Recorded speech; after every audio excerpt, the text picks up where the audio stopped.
Bismillahirrahmanirrahim. Assalamualaikum warahmatullahi wabarakatuh.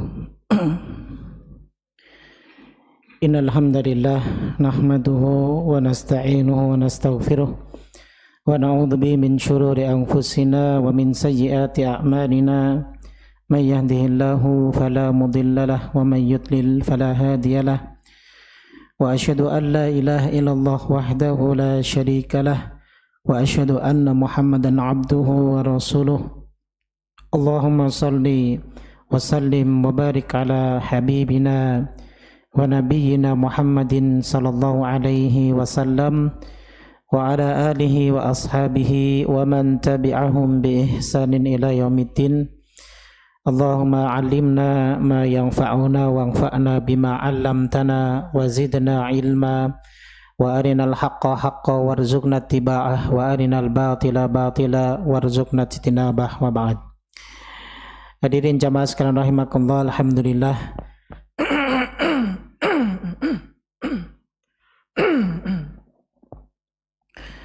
Alhamdulillah, pertama mari kita panjatkan syukur kita kepada Allah Subhanahu wa taala atas segala nikmat yang Allah berikan kepada kita, mulai kita dibangunkan kembali di pagi hari ini, kemudian kita dimudahkan Allah untuk mengawali hari ini dengan ibadah salat subuh secara berjamaah, kemudian juga hingga detik ini kita masih dimudahkan oleh Allah Subhanahu wa taala untuk duduk di majelis ilmu. Maka ini merupakan nikmat yang sangat besar sekali dari Allah Subhanahu wa taala kepada kita semua, sehingga wajib bagi kita untuk selalu bersyukur atas nikmat tersebut agar Allah Subhanahu wa taala menjadikan keistiqomahan dalam ketaatan kita kepadanya.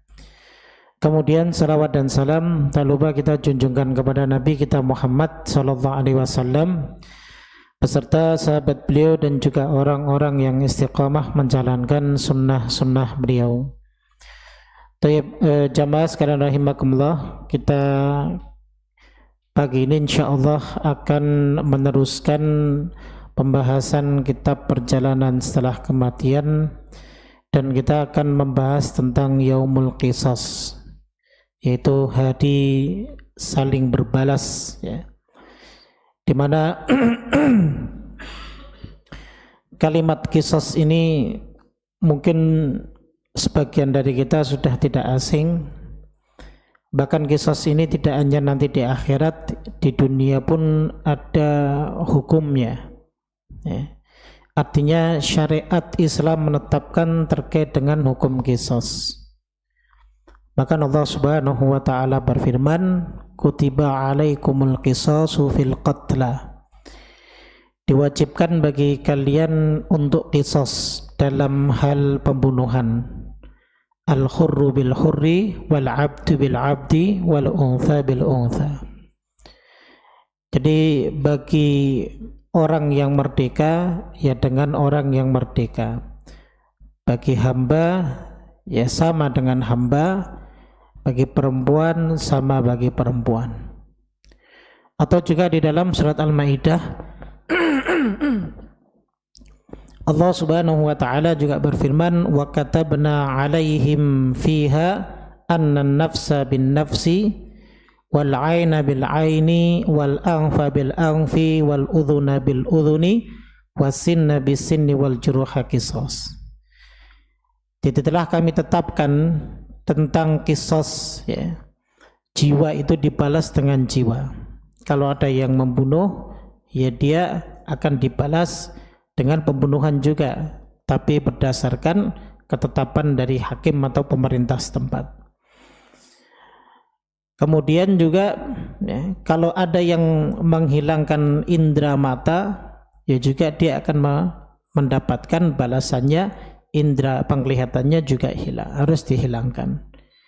Kalau ada yang memotong telinga, ya berarti juga nanti balasannya adalah telinganya juga siap dipotong dan seterusnya. Maka kalau di dunia hukum syariat ini disebut dengan qisas, yaitu setara dan sebanding. Nah, begitu juga jamaah sekalian rahimakumullah di akhirat. Di akhirat juga ada hukum qisas. Makanya kalau istilah qisas di dunia itu tidak ada sedikit pun kezaliman, jiwa dibalas jiwa, tangan dibalas tangan, jari dibalas jari dan seterusnya, apalagi di akhirat. Karena di akhirat yang mengadili adalah Allah Azza wa Jalla. Allah Subhanahu wa taala berfirman dalam hadis qudsi yang diriwayatkan oleh Imam Muslim. Kata Allah Subhanahu wa taala, "Ya ibadi, inni haramtu dzulma ala nafsi, fala tadzalamu." Wahai hamba-hambaku, sesungguhnya aku mengharamkan kezaliman pada diriku. Jadi Allah Subhanahu wa taala tidak akan pernah menzalimi hamba-hambanya. Ya. Baik itu saat hamba-hambanya ketika di dunia ataupun saat hamba-hambanya nanti di persidangan Allah Subhanahu wa taala. Maka Allah Subhanahu wa taala pun mengharamkan kezaliman bagi setiap hamba. Ya. Jadi ini sudah apa? Sudah Allah Subhanahu wa taala tetapkan pada dirinya. Ya. Baik, makasih Pak. Sehingga nanti di yaumul qisas masing-masing dari kita akan mendapatkan apa yang menjadi hak bagi kita, ya.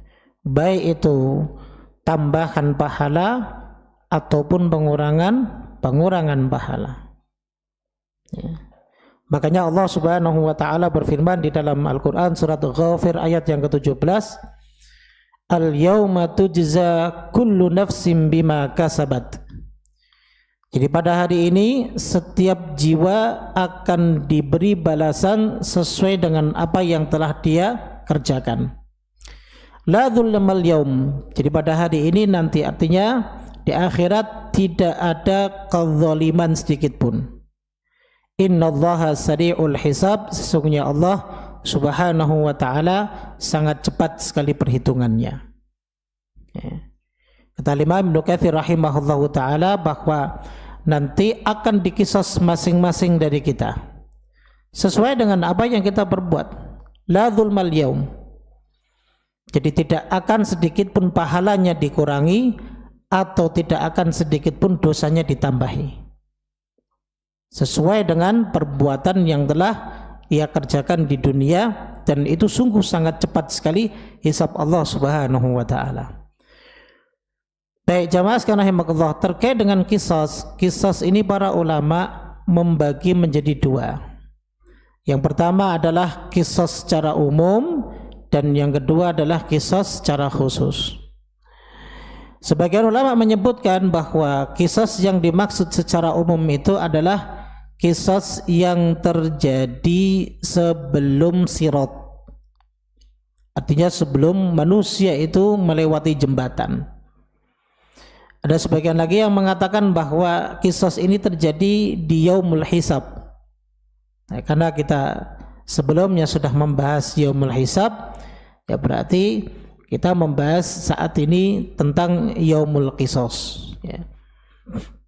Kemudian yang kedua, sebagian ulama menyebutkan qisas yang kedua adalah qisas secara khusus. Nah, ini nanti terjadi setelah manusia selamat dari hisab, ya, kemudian selamat dari yaumul mizan, lalu kemudian dia juga nanti selamat dari sirat, dari jembatan. Nah, saat dia ingin memasuki surga, pada saat itu masih ada yang meminta kepada Allah Subhanahu wa taala agar manusia tersebut diadili terlebih dahulu atas kezaliman yang dulu pernah dia kerjakan kepada sang penuntut ini. Jadi ngeri luar biasa jamaah. Enggak ada sedikit pun celah kita untuk berlepas diri dari itu. Sekecil apapun yang pernah kita perbuat, mungkin di dunia sepele, ya, makan gorengan ambil 5 bayar 4, atau beli permen 1004 ngambilnya 8. Jadi sebenarnya enggak seberapa, akan tetapi nanti kelak ini yang bisa menghalangi kita saat kita sudah selesai melewati jembatan dan mau masuk ke surga, ternyata kita masih diadili lagi oleh Allah Subhanahu wa taala. La dzulmal yaum, Allah tegaskan tidak ada kezaliman sedikit pun pada saat itu. Makanya jamaah sekalian rahimakumullah, ya, yang masih punya kezaliman di dunia, maka segeralah untuk minta dihalalkan, segeralah untuk minta diselesaikan, karena kelak akan berat, ya. Baik itu berupa kezaliman harta atau kezaliman berupa aib, kehormatan. Yang sekarang itu sangat mudah sekali sebagian kaum mukmin kita, kaum muslimin kita yang gampang menjatuhkan kehormatan saudaranya sendiri sesama muslim. Hanya perkara-perkara yang sebenarnya tidak perlu dibahas panjang lebar, karena kita berada di zaman semuanya serba media sosial, ya. Banyak orang-orang munafik yang terselubung yang mengenakan pakaian muslim dengan menggunakan akun-akun islami dan seterusnya. Nah, dari situlah, ya, mereka dengan mudah menyebarkan isu, dengan gampang menuduh, ya, dan menjatuhkan kehormatan saudaranya sendiri sama muslim. Dari situlah nanti terjadi bantah-bantahan satu dengan yang lainnya. Hati-hati, kita ini berbantah-bantahan di dunia itu sudah lelah, ya. Kadang kita dicela, kadang kita dijatuhkan kehormatannya, kita balas menjatuhkan kehormatan dia, sampai dengan rela kita beli kuota, kita sebarkan aib-aib orang lain, sebarkan isu-isu orang lain. Kan kita capek itu. Saat itu kita capek, sungguh capek, melelahkan. Berbuat dosa pun itu merupakan perkara yang melelahkan. Dan hal tersebut bayangkan kalau seandainya diangkat lagi oleh Allah Subhanahu wa taala bantah-bantahan kita di akhirat kelak. Di dunia saja kita celah, di dunia saja kita capek, di dunia saja sudah merugikan waktu, merugikan harta, merugikan pikiran, merugikan kekesalan dalam hati kita. Nanti di akhirat juga akan diangkat kembali oleh Allah Subhanahu wa taala, tentunya lebih berat daripada keberadaan kita di dunia. Makanya Allah Subhanahu wa taala berfirman di dalam Al-Qur'an surat Az-Zumar ayat yang ke-31, "Tsumma innakum yaumal qiyamati 'inda rabbikum takhtasimun." Kemudian sesungguhnya kalian nanti pada hari kiamat akan berbantah-bantah kembali, akan bersengketa kembali di sisi Rabb kalian. Jadi kata Imam Ibnu Katsir rahimahullah ta'ala, meskipun ayat ini berbicara tentang orang-orang kafir, akan tetapi konteksnya bisa dibawa kepada orang-orang mukmin. Ketika ada dua orang yang saling bersengketa, ada dua orang yang saling tuduh menuduh, ada dua orang yang saling jatuh menjatuhkan aibnya, maka kelak di akhirat pun akan diangkat kembali oleh Allah Subhanahu wa taala. Lelah sudah kita di dunia, capek kita ngeladeni orang-orang yang tidak faham, tidak mengerti, tidak tahu latar belakang keadaan kita.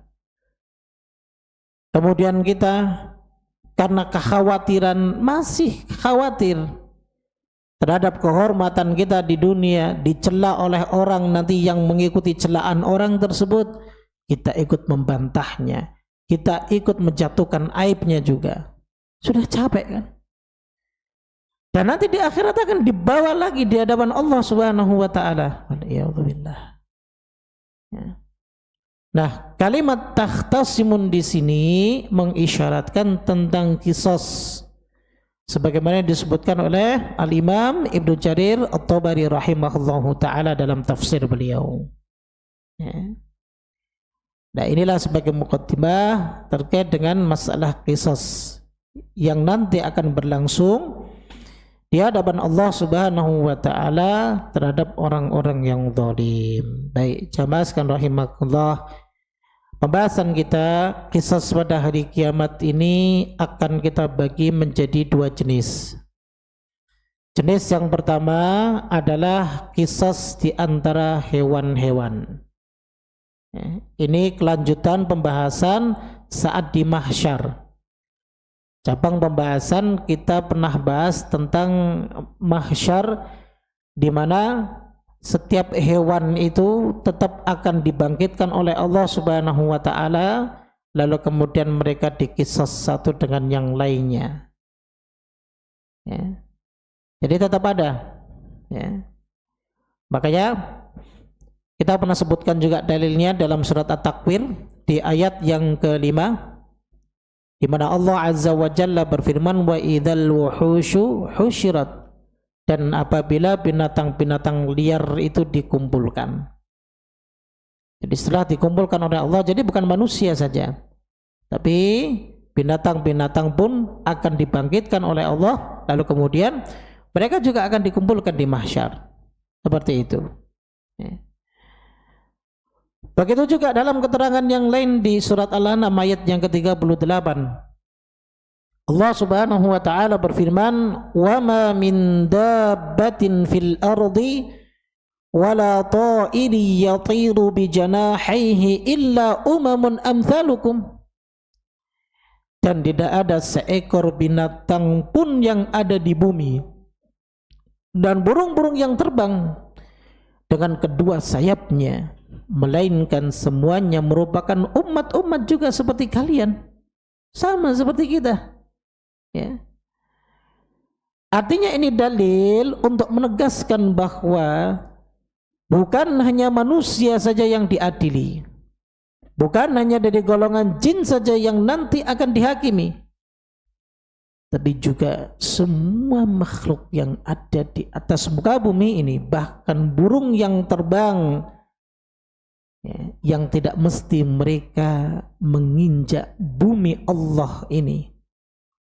Ya, mereka hanya hinggap di dahan, hinggap di ranting-ranting pohon, hinggap di atas rumah. Wala ta'iri yatiru bi janahihi, tidak pula dengan burung-burung yang mereka terbang dengan kedua sayapnya. Illa umamun amsalukum, sama dengan kita semuanya. Ma farratna fil kitabi min syai' thumma ila rabbihim yuhsyarun. Tidak ada sesuatu pun yang kami luputkan di dalam Alkitab. Semua Allah catat semua di Lauhil Mahfuz, jemaah. Ya. Lalu thumma ila rabbihim yuhsyarun, kita semua, burung, binatang, ada sapi, ada kambing, semuanya nanti kelak akan dikumpulkan oleh Allah Subhanahu wa taala. Apa tujuan mereka dikumpulkan? Dikisos. Tujuan mereka adalah dikisos. Mungkin jika ada harimau ataupun macan yang dia berbuat zalim kepada binatang yang lainnya, semua akan dikisos. Jika ada kambing dengan kambing saling adu tanduk di dunia, dia pun akan dikisos nanti. Ya. Semuanya. Apalagi kita manusia. Makanya Nabi kita sallallahu alaihi wasallam pernah bersabda dalam sebuah hadis yang sahih yang diriwayatkan oleh Imam Muslim, kata beliau sallallahu alaihi wasallam, la tu'addul huquqa ila ahliha yaumal qiyamah. Sungguh hak-hak itu akan ditunaikan kepada pemiliknya pada hari kiamat. Hatta yuqadu syatil jalha minasyatil qarna, sampai kambing yang bertanduk pun akan dituntut untuk dibalas oleh kambing yang tidak bertanduk. Kan beda ya, kalau yang punya tanduk ya berarti dia lebih lebih ganas, dan dia lebih memiliki senjata dibanding kambing yang tidak bertanduk. Ya, orang yang punya kuasa, orang yang punya jabatan, orang yang punya harta, dia lebih mampu untuk berbuat zalim kepada orang biasa, kepada orang yang tidak memiliki harta. Ya. Karena terkadang kesombongan itu akan muncul ketika seseorang diberi kelebihan di dunia. Makanya yang paling rawan itu adalah ahlul ilmi, orang-orang yang memiliki ilmu. Orang-orang yang memiliki ilmu itu lebih rentan kesombongannya dibanding mereka yang diberi Allah harta atau yang diberi Allah kedudukan. Makanya jamaah sekalian rahimakumullah, hati-hati. Seharusnya ketika kita semakin berilmu, maka kita akan semakin berpikir untuk berbicara. Kita akan semakin berpikir untuk berbuat. Dan kita akan semakin berpikir untuk menulis sesuatu. Karena dia tahu, karena kita tahu. Kalau kita berilmu berarti kita tahu apa yang kita ucapkan, apa yang kita perbuat, apa yang kita tulis, konsekuensinya adalah akan menjadi pertanggungjawaban nanti di akhirat di hadapan Allah Subhanahu wa taala. Ya. Maka harusnya seorang alim, ahlul ilm, atau kita penuntut ilmu yang selalu diberi kesempatan untuk menuntut ilmu, ya seharusnya kita semakin tawadhu. Kita semakin merunduk, bukan berbangga-bangga dengan ilmu yang kita punya, sehingga mudah mencela dan menghakimi manusia. Ini perkara yang sangat besar di sisi Allah Subhanahu wa ta'ala. Banyaklah diam, sedikit bicara, lebih banyak mendengar perkara-perkara yang baik-baik saja. Ya. Sambil doakan saudara-saudara kita. Ya. Fa insyaallah dengan sedikitnya kita berbicara, ya, maka akan sedikit pula dosanya. Dengan sedikit kita berbuat, maka akan sedikit pula kesalahannya. Dengan sedikit kita berkomentar ataupun menulis sesuatu, ya maka akan sedikit pula kesalahannya. Ya. Makanya ada sahabat, kalau nggak salah Umar ataupun Abu Bakar As-Siddiq radhiyallahu taala anhu pernah mengatakan, "Man kathura kalamuhu kathura khata'uhu, wa man kathura khata'uhu kathura dhunubahu." Barang siapa yang banyak ngomongnya, artinya ngomong yang tidak manfaat, ya, maka biasanya akan lebih banyak kesalahannya. Dan orang yang sudah banyak kesalahannya, ya berarti dia banyak dosanya. Kalau banyak dosanya, ya dia masuk neraka. Ya. Jadi jaga diri kita, jaga lisan kita, jaga perbuatan kita. Seperti itu. Baik, kemudian juga ada keterangan yang dibawakan oleh Imam Ahmad bin Hanbal rahimahullahu ta'ala. Keterangan ini datang dari sahabat Abu Dzar Al-Ghifari radhiyallahu ta'ala anhu. Beliau pernah mengatakan jemaah bahwa anna Rasulullah sallallahu alaihi wasallam ra'a syataini taltatihan. Nabi pernah melihat dua ekor kambing yang saling beradu tanduk. Kambingnya beradu tanduk sendiri. Bagaimana ada yang ngadu? Kalau ada yang ngadu juga diadu nanti bisa jadi.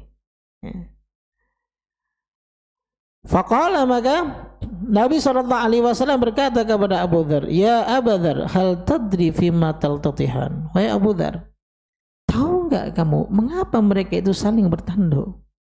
Ya tahu ya Rasulullah, misal kalau di kita orang dia diadu sengaja, ya ngadu nanti akan diadu juga pada hari kiamat. Ya. Maka Abu Dzar menjawab, "La, tidak tahu ya Rasulullah." Ya. Qal, maka Nabi SAW menjelaskan, "Lakinnallaha yadri." Tapi Allah tahu. Ya. wa sayaqdi bainahuma, kelak nanti keduanya akan diadili oleh Allah Subhanahu wa taala. Baik, jamaah sekalian rahimakumullah, sebagaimana yang sudah pernah kita bahas bahwa hewan itu setelah mereka diqisas maka akan berubah menjadi tanah. Allah akan leburkan, ya. Sebagaimana yang datang dari firman Allah Subhanahu wa taala yang jelaskan dalam tafsir Imam Ibnu Katsir rahimahullah taala, kuni turaba, jadilah kalian tanah. Maka manusia ketika melihat binatang-binatang tersebut setelah diqisas lalu kemudian jadi tanah, apa yang mereka katakan? Ya laitani kuntu turaba. Wahai andaikan aku ini dileburkan menjadi tanah. Artinya kalau sudah dileburkan menjadi tanah, ya tidak akan lagi dipanggang di neraka jika memang ada kesalahan. Jadi itu ya, jadi itu binatang pun nanti akan diqisas ya di hadapan Allah Subhanahu wa taala. Baik, apa hikmah dari qisasnya binatang ini jamaah? Ya. Apa hikmahnya? Mereka binatang, lalu kemudian setelah diqisas mereka jadi tanah. Hikmahnya adalah untuk menunjukkan keadilan Allah Subhanahu wa taala. Karena sampai binatang pun akan diqisas bagaimana manusia. Ya. Sekaligus untuk menekankan bahwa qisas itu memang ada untuk manusia. Jangankan manusia kan, binatang pun Allah qisas. Ya. Dan kemudian hikmah yang ketiga ya untuk menjadikan orang-orang kafir itu semakin menderita dan menyesal.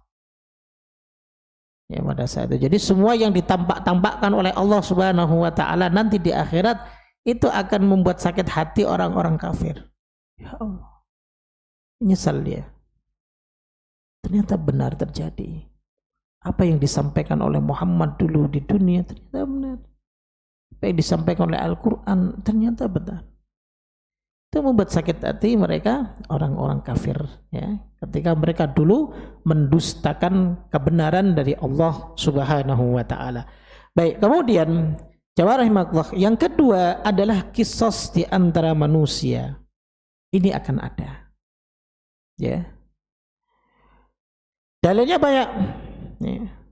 Di antaranya adalah sabda Nabi SAW yang diriwayatkan oleh Imam Bukhari, kata beliau, man daraba darban zulman uqtussa minhu yaumal qiyamah. Yang artinya adalah barang siapa yang memukul dengan satu pukulan secara zalim, maka dia akan diqisas pada hari kiamat. Ya. Akan diqisas pada hari kiamat. Nah, bagaimana kisahnya kelak pada hari kiamat? Pertama, caranya adalah dengan pembayaran pahala dan dosa. Ya. Kisah itu nanti di akhirat, ya. Tidak kemudian misal ada orang yang membunuh, kemudian dibunuh di akhirat, mah enak. Kalau sudah di akhirat dibunuh kan dia nggak akan dapat lagi hukuman dan siksa dan merasakan azab dari Allah, tidak. Ya. Tapi kaitannya dengan pahala dan dosa. Bisa pahala sang ya, zalim, orang yang berbuat zalim itu nanti ditransfer ke orang yang dizalimi, atau bisa dosa orang yang dizalimi itu ditransfer kepada orang yang menzalimi. Nah. Hal ini sebagaimana disabdakan oleh Nabi SAW dalam riwayat Imam Bukhari. Kata beliau SAW, man kanat lahu madzlamatun li akhihi, barang siapa yang memiliki kezaliman kepada saudaranya, baik itu min irdihi, baik itu kezaliman berupa menjatuhkan kehormatan saudaranya, au syai', ataupun sesuatu, apapun, kezaliman apapun itu. Ya. Maka fal yatahallalhu minhul yaum, hendaknya dia minta kepada orang yang dia zalimi agar segera memaafkannya. Segera minta. Ya. Qabla alla yakuna dinarun wala dirham.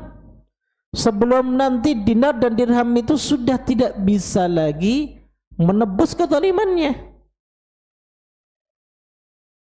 Tidak bisa nanti di akhirat, ya Allah, tolonglah hamba ya Allah, hamba punya banyak harta.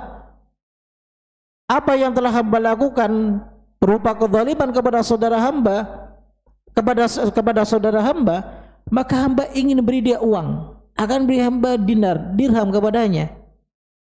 Pada saat itu yang sudah la yang fa'at dinar wala dirham. Dinar dan dirham sudah enggak akan bermanfaat lagi. Makanya in kana lahu amalun salih ahadim minhum biqadri madzlamatihi, jika dia memiliki amal saleh maka ukhidha minhu biqadri madzlamatihi, akan diambil sesuai dengan kadar kezalimannya. Subhanallah, habis amal soleh kita nih jamaah. Dan yang ngeri kan kalau di media sosial, ya kan, ya. Dia zalim nih, buka aib orang lain, dia sebarkan di media sosial. Ya. Akhirnya orang lain tahu. Belum pernah sempat terjadi ya, pada diri anak pribadi jamaah. Ada orang yang nggak suka sekali, dia sebarkan, ya. Dia sebarkan aib itu. Ternyata ketahuan orang tersebutlah yang fajir, orang tersebutlah yang fasik. Ya. Banyak beberapa orang yang nge-DM ya, admin kami, pengen ketemu dengan Ustadz Sani, pengen minta maaf, ternyata kami salah. Dulu mau kita ladenin, cuman sudah biarinlah. Ya. Kita juga capek kalau kita harus menjelaskan kepada setiap orang ini, kita juga nggak tahu, apalagi itu di media sosial. Ya, dulu ada di websitenya waktu di di YouTube-nya Al-Ikhlas, kajian Al-Ikhlas, dulu anak pernah kajian di Al-Ikhlas. Dia sempat, saya tahu orang ini, kalau mau tahu hubungi saya lah itu orang. Terus sempat ada nih kajian. Ya. Jadi banyak akhirnya yang ini, saya biarin aja dah. Ya. Alhamdulillah kita dikuatkan juga dengan istri, sabar, terus sabar. Ya. Pasti ada ujiannya, bayangkan. Ya. Akhirnya orang menuduh, orang menghina, orang mencaci, orang mencela. Ternyata di hadapan Allah terbongkar. Tidak ada kesalahan terhadap orang tersebut. Bayangkan, dia telah membuka aib, mengumbar aib, sehingga banyak sekali orang yang berprasangka buruk kepada orang yang terzalimi tersebut. Ya. Dia nggak sadar bahwa sholat yang dia kerjakan belum tentu semuanya diterima oleh Allah. Dia nggak sadar bahwa sedekah yang setiap waktu dia berikan, setiap waktu dia masukkan misalnya ke masjid, itu belum tentu sepenuhnya 100% diterima oleh Allah Subhanahu wa Ta'ala. Dan kenapa dia sombong berbuat zalim kepada orang lain, sehingga itu bisa menguras pahalanya jamaah. Hati-hati. Ya. Kalau kadar kezalimannya besar, kadar kezalimannya begitu banyak, tinggal dihitung. Apakah cukup? Ya. Bayangkan kalau ternyata ibadah yang kita kerjakan selama ini hanya 1% yang diterima oleh Allah Subhanahu wa Ta'ala. Apa yang akan kita bayar? Apa yang harus, dengan apa kita akan membayar kezaliman dulu di dunia yang belum habis dan belum selesai permasalahannya, sehingga wa illam takun lahu hasanat ukhidha min sayyiati sahibihi fahumila alaihi. Jika kebaikannya itu sudah habis, maka akan diambil dosa-dosa orang yang dizalimi, lalu kemudian diberikan kepada orang yang menzalimi. Semakin berat nih pundak kita untuk memikul dosa, ya Pak. Apakah kita masih kuat? Nah, berpikir sebelum berucap, berpikir sebelum membuat status, berpikir sebelum mencela, menghina dan seterusnya. Apa faedahnya? Apa fungsinya? Ya. Gak ada faedah dan fungsinya sama sekali, jemaah. Oh, waduh dong Ustaz, untuk mentahdir ini. Siapa kita? Ya. Kalau mau telepon orangnya, kalau mau datangi orangnya, Ustaz maaf, misal yang di ini Ustaz, antum ada kesalahan gini, atau anak mau tabayun, akhi maaf, anak mau tabayun, sudah, ya,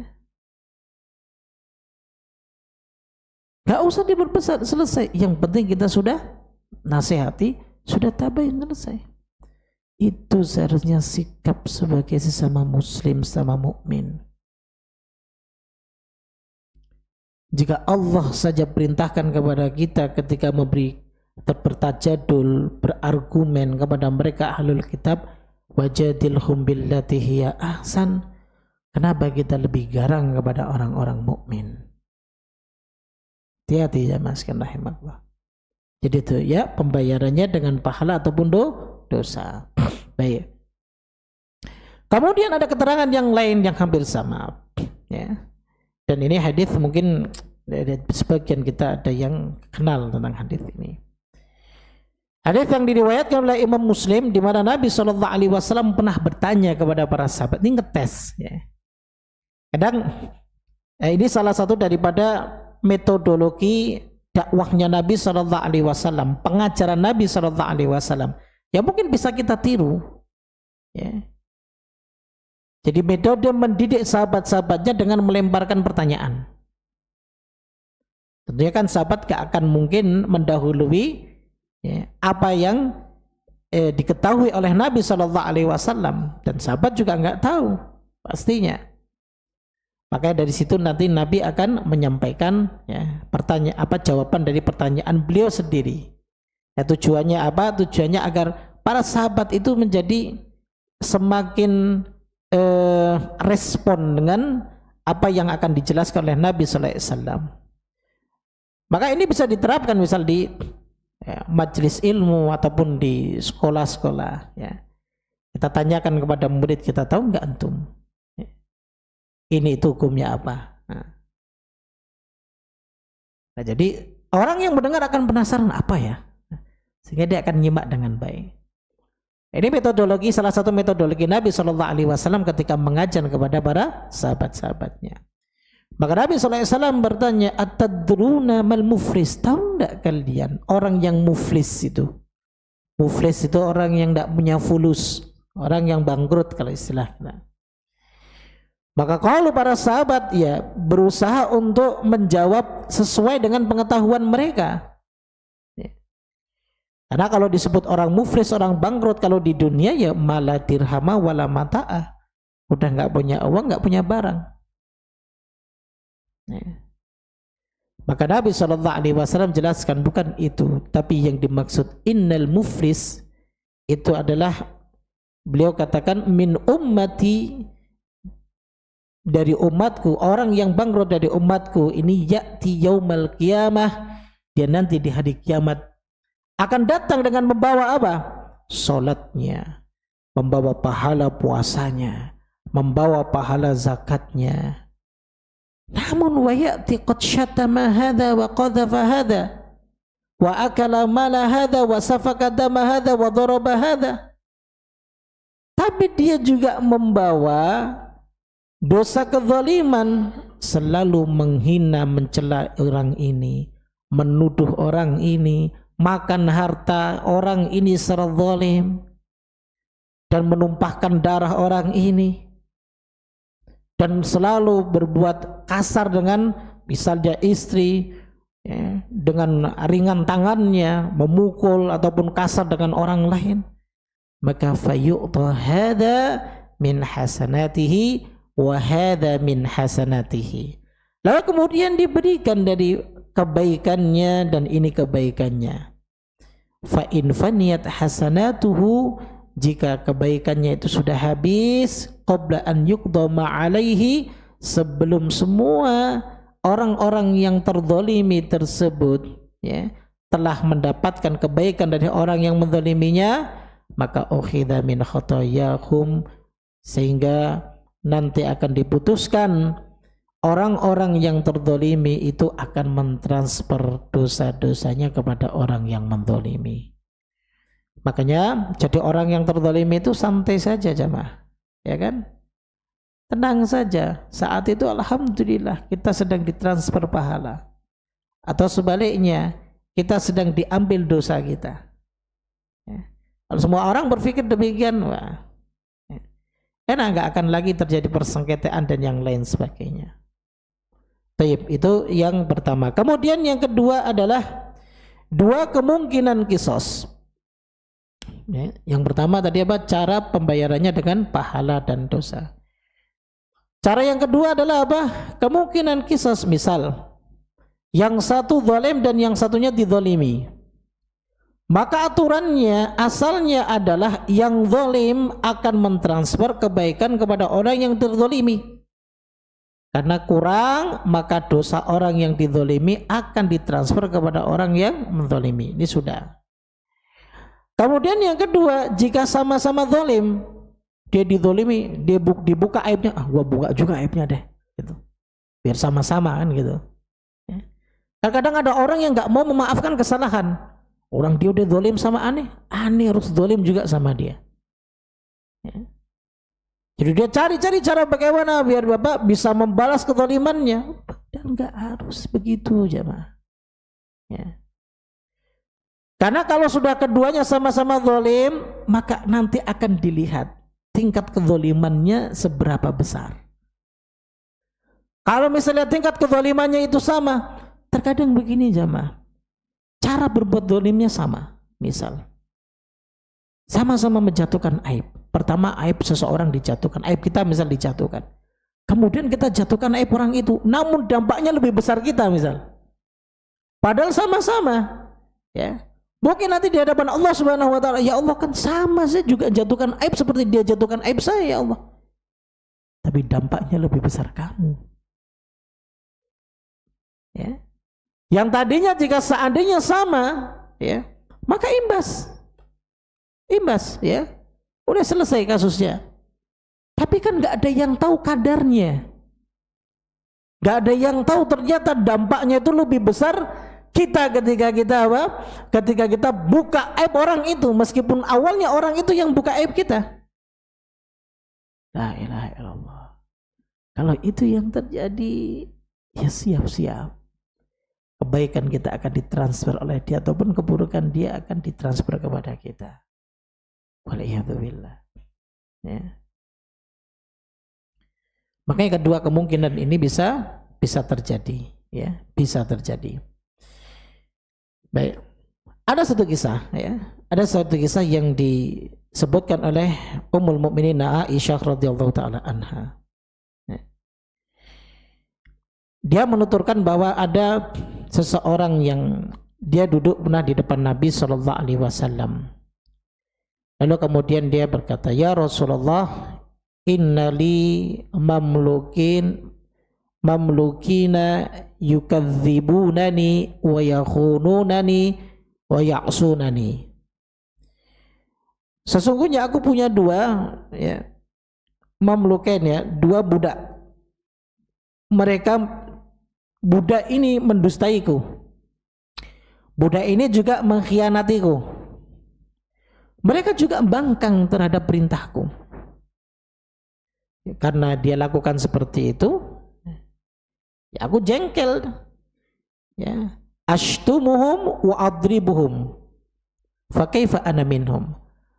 Sehingga dengan jengkelku itu, ya aku luapkan, aku maki-maki dia dan aku pukul mereka. Apakah aku berdosa? Beliau menjawab, Nabi menjelaskan, yuhsabu ma khanuka wa asauka wa kadzabuka wa iqabuka iyahum. Semuanya akan dihisab. Pengkhianatan mereka kepadamu, ya. Kemudian pembangkangan mereka kepadamu, ya.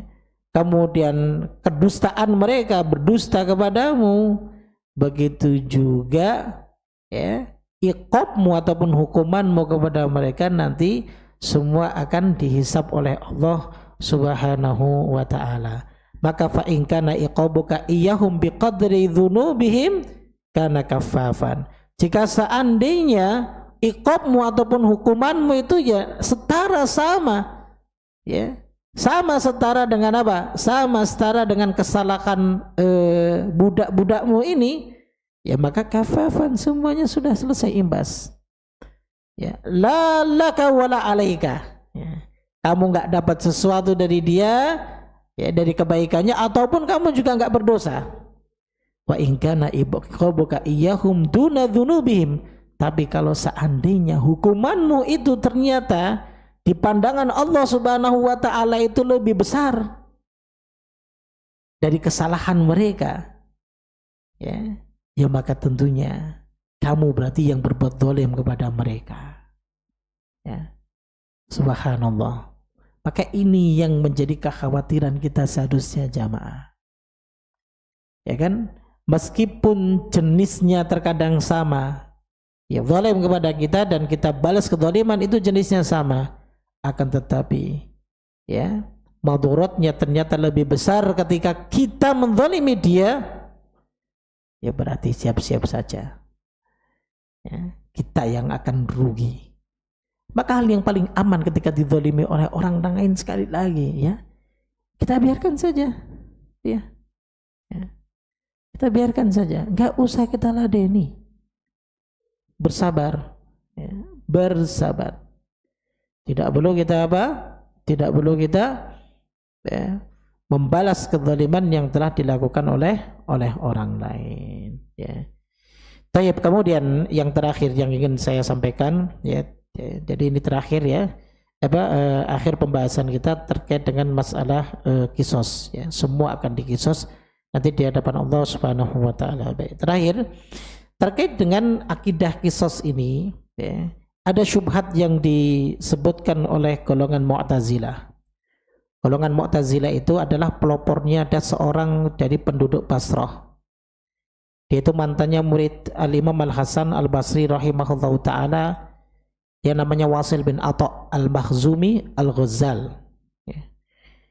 Dulu dia lahirnya di Madinah, ya, di tahun yang ke-80 Hijriah. Lalu kemudian dia tinggal di Basrah. Nah, Wasil bin Atha ini dia menyebarkan kebid'ahan. Ya. Ternyata ada dukungannya, ya. Ada didukung seorang gembong Qadariyah. Ya. Dia punya pemahaman Qadariyah. Pemahaman Qadariyah itu adalah pemahaman yang menolak takdir Allah. Dan beserta hal-hal rentetannya lah, pembahasannya sangat panjang sekali. Baik. Nah, Wasil bin Atha ini dulu muridnya Imam Al-Hasan Al-Basri. Ya. Kenapa dia menjadi ya, dedengkotnya Mu'tazilah? Awalnya ada satu kisah. Pernah di majelis Imam Al-Hasan Al-Basri itu seperti inilah misal. Ya.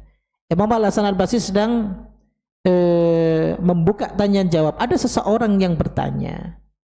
Ya. Ternyata di zaman itu muncul kelompok. Dia bertanya, ya Al-Imam, ya. Di zaman kita ini muncul kelompok, ada orang-orang yang mengkafirkan pelaku dosa besar. Jadi ada orang yang berbuat dosa besar, bukan syirik, perbuatan dosa besar, dikafirkan sama dia. Ya. Namun ada juga golongan ya, yang sangat toleransi, sehingga mengatakan apa? Bahwa pelaku maksiat, pelaku dosa besar itu tidak mempengaruhi keimanannya. Ya kalau dia sudah mukmin, ya. Maka kalau dia melakukan dosa besar selama tidak melakukan kekufuran, maka dia dianggap sebagai orang mukmin. Ya. Ini golongan orang-orang Murji'ah. Kenapa? Mereka orang-orang Murji'ah itu tidak memasukkan amal itu ke dalam rukun iman. Jadi kalau Ahlus Sunnah wal Jamaah kan rukun iman itu ada 3 kan, yaitu apa? Tasdikun bil qalbi, iqrar bil lisan, jadi membenarkan dalam hati, mengikrarkan dengan lisan, dan berbuat dengan amal perbuatannya. Itu. Ini rukun iman ya. rukun iman, bukan rukun iman yang 6 itu bukan ya, tapi disebut seorang mukmin itu kalau dia mau ikrarkan dengan lisan, mau yakini dalam hati, dan mau mengamalkan dengan anggota tubuhnya. Itu Ahlussunnah wal Jamaah. Jadi beramal itu termasuk iman. Tapi tidak dengan golongan orang-orang Murji'ah, mereka tidak memasukkan iman itu amal itu termasuk keimanan. Yang penting orang mukmin itu ya beriman aja dalam hati, sudah selesai. Mau beramal nggak beramal, asalkan hatinya masih beriman, ya dia mukmin. Makanya orang yang sudah beriman, entah dia mau zina, entah dia apa, dia tetap disebut mukmin. Padahal apa sabda Nabi SAW? La yazni zani hina yazni wa huwa mu'min. Tidaklah seorang pezina itu berzina dalam keadaan mukmin. Ya kan? Tapi dia katakan masih beriman. Sebagaimana orang-orang kafir. Logika mereka begitu. Sebagaimana orang-orang kafir, dia mau ikut zakat, mau ikut puasa, mau ikut sedekah, ya tetap tidak merubah kekufurannya. Itu golongan orang-orang Murji'ah seperti itu. Nah, saat itu orang ini bertanya kepada Imam Al-Hasan Al-Basri, bagaimana pandangan Anda? Imam Al-Hasan Al-Basri masih mikir nih begini, mau jawab. Tiba-tiba Wasil bin Atha, ya, dia berdiri kemudian dia ikut jawab. Ya. Menurutku, kata dia, pelaku dosa besar itu bukan mukmin dan juga bukan kafir. Kalau istilahnya sekarang baina manzilatain, ada di tengah-tengah. Ini kan yang membingungkan, ya. Lalu kemudian dia berdiri, misalnya di masjid seperti ini, ya, ada halakoh, dia berdiri di mojok, dia bawa sebagian murid-muridnya Imam Al-Hasan Al-Basri untuk ngobrol di sana. Apa kata Imam Al-Hasan Al-Basri? I'tazala anna Wasil. Ya. Jadi Wasil bin Atha ini telah keluar dari kita, dari akidah kita. Ya. Telah keluar dari akidah kita.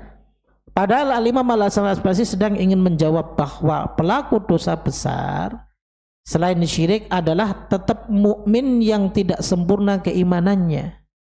Ya. Karena keimanannya ia masih disebut mukmin, karena dosa besar ia disebut fasik. Jadi bisa dikatakan seorang mukmin yang berbuat dosa besar dia disebut fasik, orang yang fasik. Ya. Jadi seperti itu. Itu jawaban Imam Al-Hasan Al-Basri rahimahullah ta'ala. Nah, jadi orang-orang Mu'tazilah itu mereka lebih mengedepankan akal dibanding dalil. Nah, coba kita akan sedikit mengulas apa pandangan Mu'tazilah terkait dengan masalah kisos ini. Nah, mereka orang-orang Mu'tazilah itu mengatakan bahwa tidak mungkin terjadi pada hikmah dan keadilan Allah. Nggak akan mungkin terjadi bahwa Allah memberikan kejelekan orang yang melakukannya kepada orang yang tidak melakukannya. Kan tadi kan kita bilang bahwa misal nih orang berbuat zalim, kemudian kebaikannya kan sudah habis nih, ya kan? Gak mungkin Allah itu memberikan kebaikan kepada orang yang gak pernah melakukan kebaikan itu. Paham gak Pak? Ya. Contoh, saya sholat, saya dapat pahala dong dari sholat. Tapi saya misal berbuat zalim nih kepada Mas Hafid. Nah, suatu saat di akhirat di kisos, padahal keterangannya kan dari hadis Nabi SAW nih. Mereka orang Mu'tazilah gak mau. Gak mungkin. Allah kalau begitu gak adil. Ya. Jika seandainya misal kebaikan saya dari sholat saya ini kok masuk diberikan kepada Mas Hafid yang gak pernah melakukannya, begitu. Atau sebaliknya dosa, ya. Gak mungkin orang gak berbuat dosa akan tetapi kok ditimpakan dosa kepadanya. Paham gak? Ya, misal saya berbuat zalim, kemudian orang yang saya zalimi itu nuntut ke saya aja Pak. Ya, nuntut kepada Allah ya tentang kezaliman saya nanti di akhirat contoh. Waliyadzubillah. Lalu kemudian kebaikan saya sudah habis karena sudah saya bagi nih, karena yang saya zalimi banyak. Lalu kemudian orang yang berbuat yang dizalimi itu karena dia punya dosa maka dipikulkan ke saya. Ini mustahil, ini bukan keadilan Allah. Kan saya nggak pernah melakukan dosa itu. Kenapa saya harus memikul dosa orang tersebut begitu? Secara akal masuk nggak? Masuk, ya nggak? Secara akal. Tapi agama itu bukan akal, jemaah. Kalau agama berdasarkan akal, ya, Maka cara bersucinya orang yang buang air besar dengan orang yang kentut berbeda. Ya enggak? Untuk sholat misalnya, ya. Sama enggak misal orang habis buang air besar nih, dia mengeluarkan kotoran kan, dia berwudu untuk sholat. Dengan orang yang kentut, misal begini, kan cuman kentut saja, kan enggak ada yang keluar sedikit pun, ya kan? Cuman angin gas, mosok harus sama-sama wudu. Ya. Ini logika enggak? Logika. Akan tetapi dalil syariat enggak seperti itu. Ya tetap kalau orang buang gas, ya tetap harus berwudu.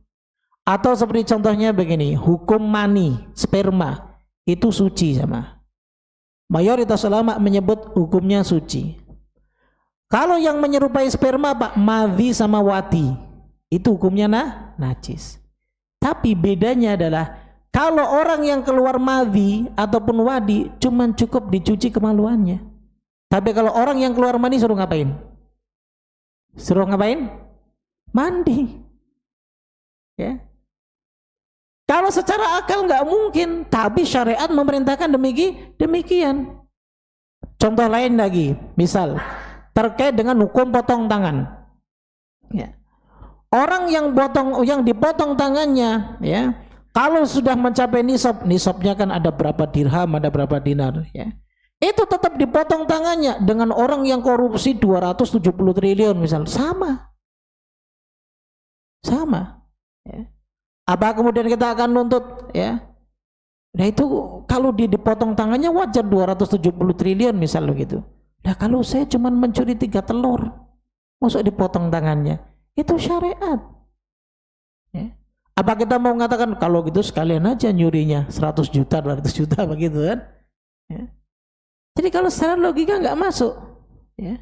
Atau contoh begini, ada seorang ibu yang ketika anak perempuannya meninggal, dia nggak punya saudara laki-laki.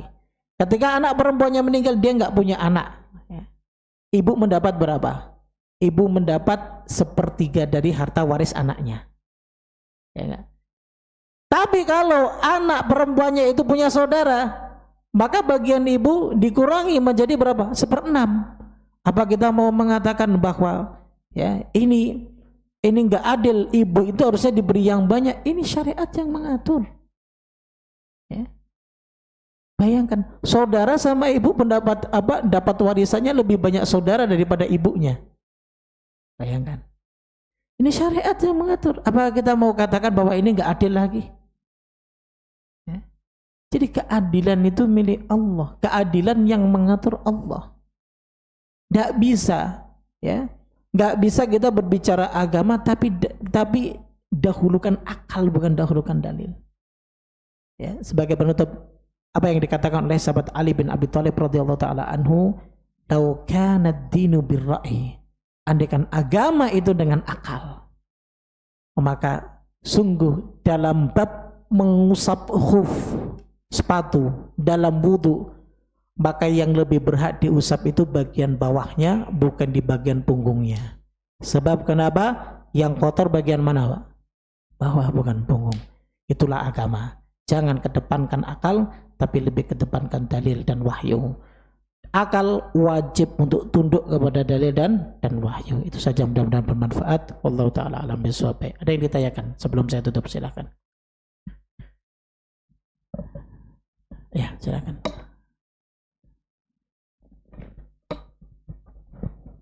Izin Ustaz, terkait kisos nanti di hari akhir, apakah juga berlaku antara makhluk satu dan makhluk lain? Contohnya manusia dengan hewan gitu.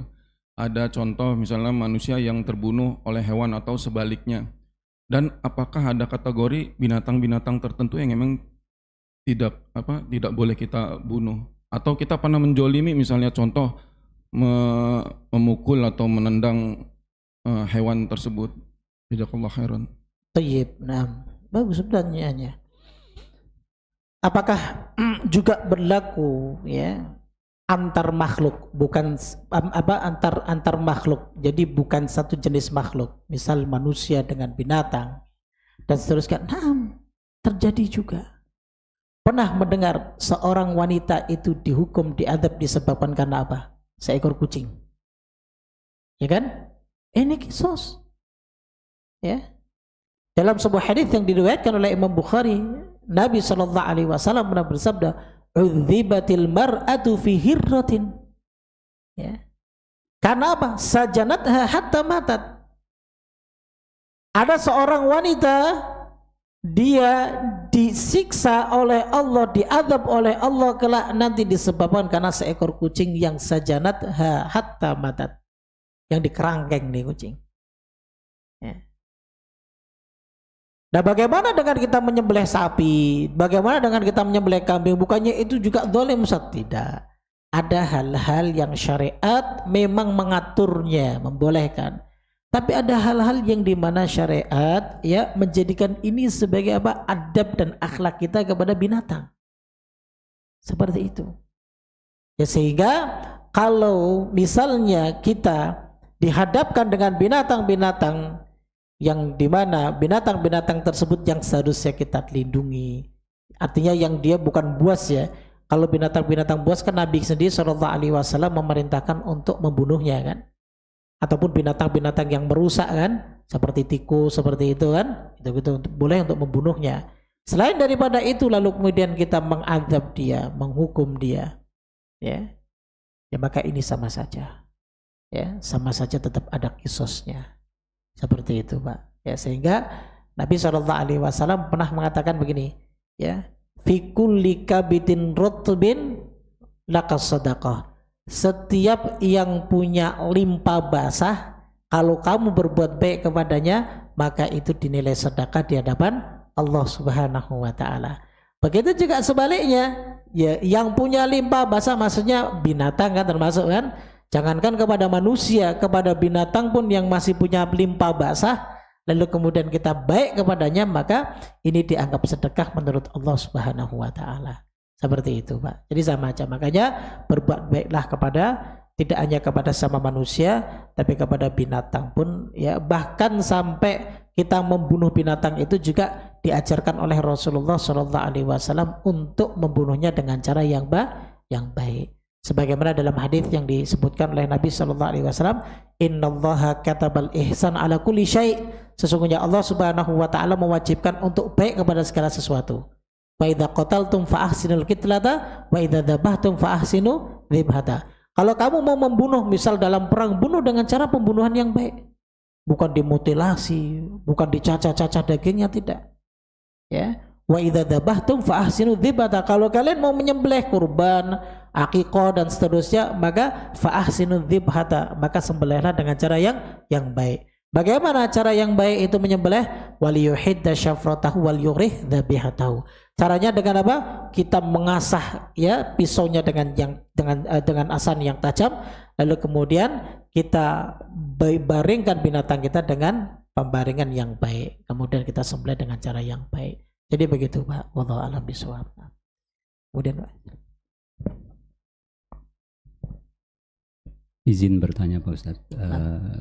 Terkait Yaumul Qisas tadi dijelaskan terbagi menjadi dua, umum dan khusus.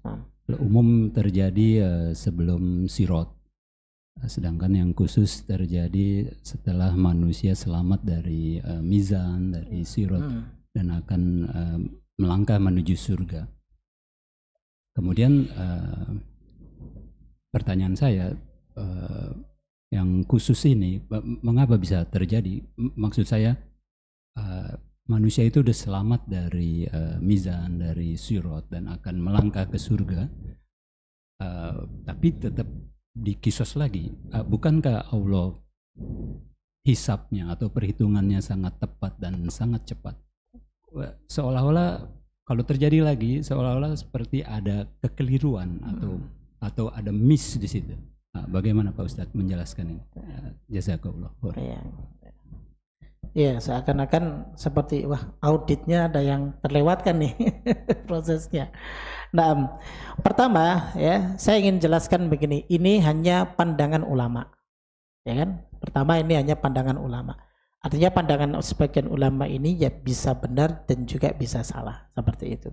Karena beberapa ada dalil ya. Dalil diantaranya adalah hadis Nabi Shallallahu Alaihi Wasallam yang menjelaskan tentang nanti manusia sebelum masuk surga itu tetap akan ditanya. Cuman pertanyaannya ini apakah dia sedang telah melewati sirat atau dia masih dihisab. Begitu. Cuman sebagian ulama berpandangan ada ya, dan mereka membawa dalil ini kepada keadaan setelah melewati sirat seperti itu. Ya, jadi manusia itu masih akan terbebani dengan apa yang belum dia selesai seperti itu. Nah, adapun yang kedua, andaikan memang benar ada, maka ini sebenarnya hanya untuk menjelaskan hikmahnya. Ya, ingin menjelaskan hikmahnya bahwa kezaliman itu nggak bisa lepas sedikit pun. Ya, nggak bisa lepas sedikit pun. Bahkan sampai menghalangi seseorang yang sudah siap masuk surga, akhirnya nggak jadi masuk surga. Ya. Jadi ngerinya luar biasa. Ini untuk memberikan peringatan bagi mereka-mereka yang tidak bertobat dari kezaliman, apalagi khususnya kezaliman kepada sesama, yang tetap nanti akan dituntut meskipun Allah tidak menyelesaikan. Nanti hamba-hamba Allah ini nanti yang nuntut, ya Allah dia dulu zalim sama saya. Semua masing-masing kita akan mencari jemaah. Dulu yang zalim sama saya siapa lagi? Akan menuntut. Kenapa? Karena masing-masing kita butuh pahala dan butuh dosa kita terlepas. Itu. Ya. Jadi akan dicari. Jangankan orang lain, keluarga kita, mungkin istriku zalim sama saya dulu, mungkin anakku zalim, akan dicari semuanya. Yang ngeri seperti itu, bukan udah nggak apa-apa saya masuk neraka, anak saya biar surga. Ya, sekarang kamu ngomong begitu. Coba nanti kelak, nggak ada satupun lisan itu mengatakan demikian di hadapan Allah ketika dia sudah ditampakkan, dilihatkan api neraka yang apinya itu bukan merah seperti api kita. Ya. Apinya itu hitam, ka'annahu jimalatun sufur, kata Allah. Itu bagikan apa? Jimalatus sufur itu kata orang Arab, jimalat sufur itu, jimalat itu apa? Onta yang kekuning-kuningan. Tapi jimalatus sufur itu mereka ibaratkan seperti al-ibilul aswad, onta hitam. Ya. Jadi api neraka onta itu warnanya bukan merah, warnanya bukan kuning, tapi warnanya hitam pekat, mengerikan. Ya. Jadi mereka sudah takut, ya kan? Mereka sudah ketakutan, dan makanya dari itu mereka mencari-cari. Nah, disitulah ya kenapa ya sebagian ulama itu mengatakan bahwa berpendapat bahwa yang kedua itu adalah kisos secara khusus, yang dimana itu yang dapat menghalangi seseorang itu bisa masuk ke dalam surga. Karena apa? Dia masih punya kedzaliman yang belum terselesaikan. Hikmahnya saja seperti itu, Pak. Tapi kejadian yang nanti akan terjadi kita kembalikan kepada Allah Subhanahu wa taala. Allah taala bisawab. Seperti itu. Ya, ada lagi, Pak.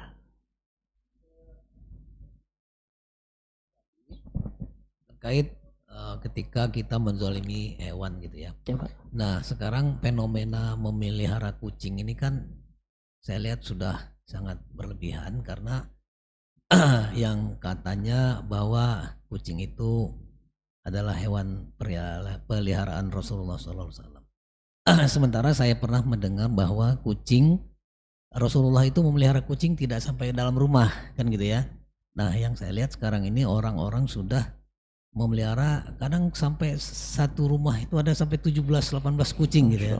Orang memelihara kucing yang berlebihan. Nah, sebenarnya apa sih keutamaan memelihara kucing dibandingkan dengan memelihara hewan-hewan lain gitu? Terima kasih Ustaz. Assalamualaikum warahmatullahi wabarakatuh. Baik, terkait dengan Rasulullah memelihara kucing ataupun Abu Hurairah ya kan, yang terkenal dengan Abul Hir, bapaknya kucing ya. Sebenarnya bukan memelihara sifatnya, tapi baik kepada kucing, baik kepada binatang. Makanya Abu Hurairah itu sering ngasih makan ya. Itu bukan memelihara ya sebenarnya. Bisa saja disebut memelihara karena suka ngasih makan ya. Akan tetapi tidak seperti memelihara binatang-binatang yang lainnya. Ada orang memelihara kambing kan dia ada tempat khusus kambingnya. Seperti kan? Tapi bagi kucing tidak seperti ya memelihara kambing, tidak seperti memelihara onta, tidak seperti memelihara ayam kita sekarang misalnya seperti itu, tidak. Jadi kalau kucing dibiarkan saja, dibebaskan, cuman baik kepada kucing. Dan kita tahu kan binatang ini jamaah, kalau kita sudah baik sama dia, dia ingat sama kita. Selalu kalau kita keluar rumah dia akan pasti ngeong-ngeong, minta makan, kita kasih makan dia. Ya, itulah bedanya kucing dengan binatang yang lain. Ya.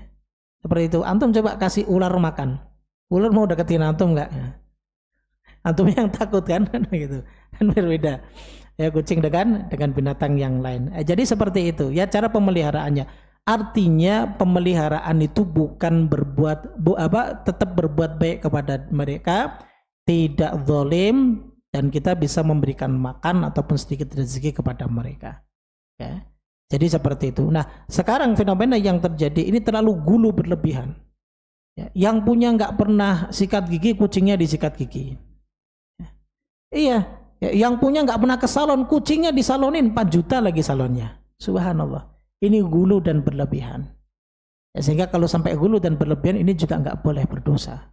Ya meskipun kita memelihara binatang kan binatang bagus, yang paling penting itu hakmu dulu, bukan hak binatang. Kalau hakmu sudah tertunaikan baru hak yang lainnya. Orang kadang lupa hak dia belum dia tunaikan untuk diri dia sendiri. Ya. Kadang saya lihat ya orang-orang yang lagi megang anjing ya, lagi megang anjing. Saya kalau di daerah saya kan banyak ada orang non muslim. Ya. Orangnya masih belum mandi. Tapi anjingnya udah didandani, dipitain, kayaknya bersih banget seperti itu. Subhanallah. Ya.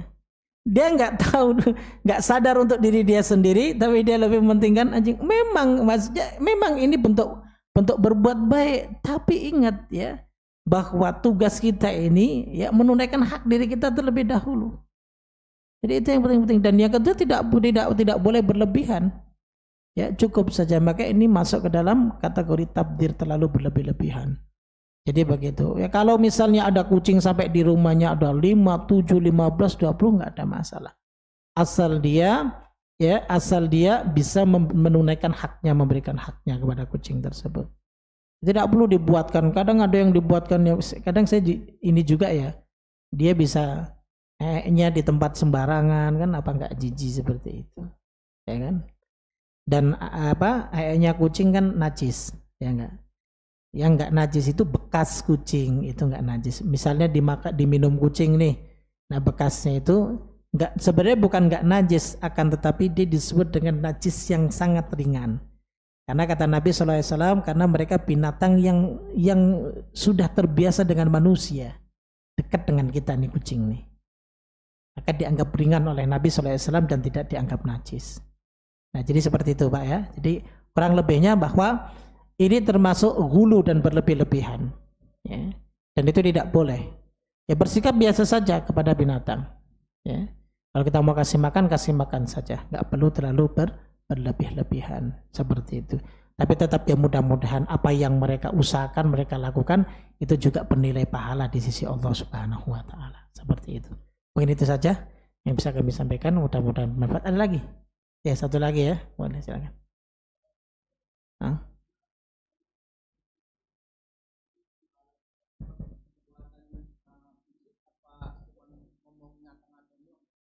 Baik, kisos itu tadi ya bukan dibalas fisik. Kalau dibalas fisik di dunia, ya kan?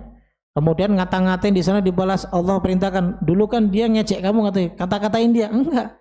Itu mahal yang enggak dibutuhkan oleh kita lagi. Kalau di dunia iya kita butuh itu. Dia udah jelekin saya akan jelekin dia gitu. Biar dia sekalian jelek di mata orang lain. Kita udah enggak butuh begitu. Yang kita butuh pahala. Yang kita butuh dosa kita hilang dari diri kita. Itu saja. Makanya yang dijelaskan oleh Nabi SAW muflis. Apa itu muflis? Muflis itu ketika kebaikannya ditransfer ke orang lain. Ketika keburukan orang lain diberikan kepada kita. Cuman itu. Jadi ketika kita di sana berbantah-bantahan sama teman kita, misal, ya Allah dulu dia zalim sama saya. Teman kita bilang, enggak ya Allah, saya enggak pernah zalim sama dia. Enggak, dia zalim sama saya. Datangkan saksi dan seterusnya. Ternyata benar dia zalim sama kita. Ya kan?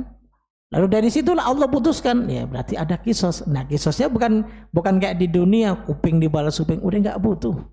Ya, mata dibalas mata, dia telah membutakan mata kita, nggak ya Allah butakan mata dia, nggak ada nanti di akhirat begitu. Udah nggak butuh kita. Ya, dalam tanda kutip waliyadzubillah, nggak apa-apa buta, yang penting masuk surga. Di akhirat seperti itu, ya kan? Kalau di dunia mungkin masih kita butuhkan panca indera kita. Jadi akhirat akan disempurnakan semua oleh Allah. Jangankan yang di surga, di neraka aja disempurnakan oleh Allah. Kita dibakar oleh nanti ada sifat-sifat penduduk neraka bagaimana ya? Ya, kita hancur, Allah kembalikan lagi. Kita kulitnya ngelupas, Allah kembalikan lagi seperti semula, tapi tetap rasa sakitnya ada. Itu neraka. Nanti kita akan bahas di bab-bab yang terakhir. Jadi seperti itu, Pak. Jadi bukan dibalas fisik. Dia pukul nggak seperti binatang kan? Kalau binatang tanduk ya udah bertanduk, dibalas bertanduk aja. Karena dia setelah itu akan lebur menjadi tebu ataupun tanah. Nah, sekali lagi yang dibutuhkan itu kita nanti pahala dan penghapusan dosa kita.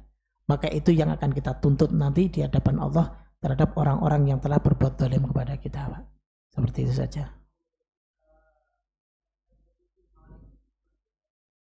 Kena kisos. Iya, kena kisos. Ya, tetap kena kisos, maka hati-hati. Setiap pelanggar dosa itu ada hukumannya sendiri. Ya. Makanya jangan menghakimi sendiri. Kadang kita kesel ya. Kadang ada orang nyolong duit masjid padahal dia nggak pernah ke masjid. Sampai ke masjid tuh. Ya nggak apa-apa. Jadi masih ada empatinya terhadap masjid ya. Kita bersyukur ya. Cuman bukan itu tuh. Ya, kamu ke masjid dulu lah sholat jamaah gitu. Baru kalau misal kotak amalnya masih dicuri, kita marahnya menjadi-jadi kan. Tapi sekali lagi amarah kita jangan sampai dzalimi orang, mukul dan seterusnya. Tangkap aja sudah selesai. Kadang saya sedih ngeliat orang itu sampai dibakar. Yang mau dicuri nggak seberapa. Ya memang itu uang masjid. Tapi kita ada aturan di dalam syariat, nggak boleh memukul dia. Apa kewajiban? Apa dalil kita itu boleh mukul dia? Nggak ada sama sekali. Sedangkan memukul, melukai orang lain merupakan kezaliman. Nah, jadi begitu. Baik, itu saja. Subhanakallahumma bihamdik, asyhadu an la ilaha illa anta astaghfiruka wa atubu ilaik. Assalamualaikum warahmatullahi wabarakatuh.